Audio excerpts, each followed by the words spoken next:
kubikulirwa is revelation. Abazungu bo bakiyita thanksgiving. The whites call it okuwaayo okwebaza. Okuwaayo ya kwebaza ng'owaayo. Weebaza owaayo oba olina kyowaayo ate nga bweweebaza. Give something in form of thanksgiving. Kati wano mu Buganda, in Buganda, bwe twebazanga, when you used to give thanks, jjajja waffe yatugamba nti bwe bakuwanga ekintu, our grandfather told us if you're given something, ng'ogamba neeyanziza, you say thank you, neeyanzeege, thank you very much, alikumma okulya, whoever denies you food, olyowa omwoyo. Bw'oba omaliriza, when you finish, ogandika n'ekywakywane n'ebisigaddeyo binnyongere. let me thank you more so you can give me more. Era abantu abamanyi okwebaza, people who are good at thanksgiving, they get out more from the giver than they received in the first instance. bafunayo nnyo okuva eri abawusi be basoose okufuna. Kati okwebaza kwaffe wano, our thanksgiving here, bambi ab'amawulire I told the people of the press, badde bambuuza, they were asking me, nembaga nimutunuulire I said, ensi za Bulaaya, look at the Caucasian nation, they are thousands of years. Kati ng'obwakabaka bwa Bungereza, the kingdom of England, obwakabaka bwa Bungereza is over 3,000 years. British Empire esuka myaka 13.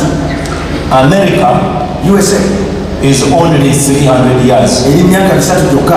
What is the difference njawulo ki between America wakati wa America and other countries? n'amawanga amalala?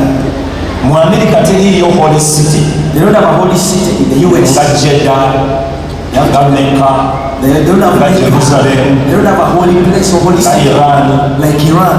Teriyo holy city USA doesn't have a holy city nga India, like India. balina ebibuga ebibaita ebitukuvu. They have their holy cities. How comes America is a powerful nation? kijja kya America nsi kirimaanyi Because mu November, because in November nga 28 the 28th, oba okkiriza whether you are believer oba tokkiriza, whether you don't believe, balina holiday ya Thanksgiving. they have a holiday of Thanksgiving. I don't know That's the difference. China is older than the United States. China ebaddewo nga yefuga okusinga America. Europe is older than the United States. Africa yo. Africa yennyini. Africa yo. Africa, Otasiima. it is being ungrateful, Teebaza. being unthankful. Bw'okimanyi nti twali bagezi nnyo okusinga abasajja. Before we were wiser than the whites, back Bw'osoma ebyafaayo, if you read the history, Africa twali bagezi nnyo okusinga abasajja. Africa was more advanced than everybody else.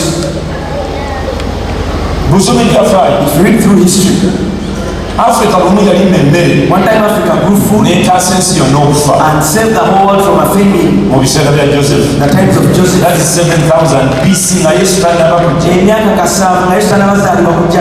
Boogera ku Queen Sheba They talk about Ethiopia. Sheba from Ethiopia. Bayibuli egamba nti yalina amagaali. The Bible says she had chariots. 2,000 years ago Africans balina wheels, bakola emmotoka. Myaka 12 emabega balina amamotoka. They had wheels. Ethiopian eunuch yalina chariots. Omulamu wa Ethiopia yalina ekigaali. Kati oba twaserwalirawa. I don't know what happened to our brains. We lost it.